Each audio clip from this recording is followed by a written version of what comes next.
4 رکعت والی نماز میں دوسری رکعت کے اندر جو بیٹھتے ہیں تو وہاں پر اتحیات کے بعد بھولے سے ہم نے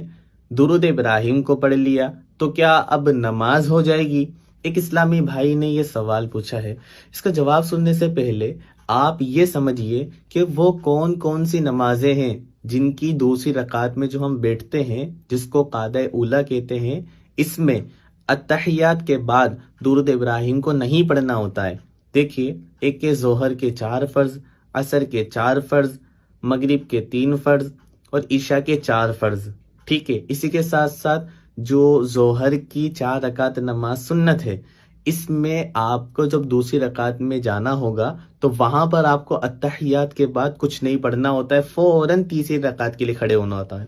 اگر آپ نے یہاں غلطی سے یعنی بھولے سے قعدہ اولیٰ کے اندر اتحیات کے بعد درود ابراہیم پڑھ لی یا پھر دعا تک پڑھ لی تھی آپ نے، تو ایسی سچویشن کے اندر آپ پر سجدہ سہو واجب ہو گیا، کیونکہ اتحیات پڑھنے کے بعد فوراً تیسری رکعت کے لیے کھڑا ہونا یا واجب تھا، آپ نے ڈیلے کیا کھڑے ہونے کے اندر، اس لیے آپ پر سجدہ سہو واجب ہو گیا۔ آپ کو سجدہ سہو کر کر اپنی نماز کو ٹھیک کرنا ہوگا۔ لیکن ایک بات یاد رکھیے، اگر آپ 4 رکعت نماز سنت عصر کی پڑھ رہے ہیں یا پھر آپ 4 رکعت نماز سنت عشاء کی پڑھ رہے ہیں، تو ان 4 رکعت نماز سنت میں عصر اور عشاء کی، ظہر کی بات نہیں کر رہا ہوں، اتحیات کے اندر یعنی دوسری رکعت کے اندر جو آپ بیٹھے قعدے کے اندر، اتحیات کے بعد اگر آپ نے درود ابراہیم کو پڑھا یا دعا کو پڑھا تو یہاں پر درود ابراہیم کا پڑھنا اور دعائے معصورہ کا پڑھنا یہ زیادہ اچھا ہے، اس میں زیادہ ثواب ہے، اس میں آپ پہ سجدہ سہو واجب نہیں ہوگا، یاد رکھیے گا۔ لیکن اگر آپ نے یہاں پر صرف اتحیات کے بعد فوراً تیسری رکعت کے لیے کھڑے ہو گئے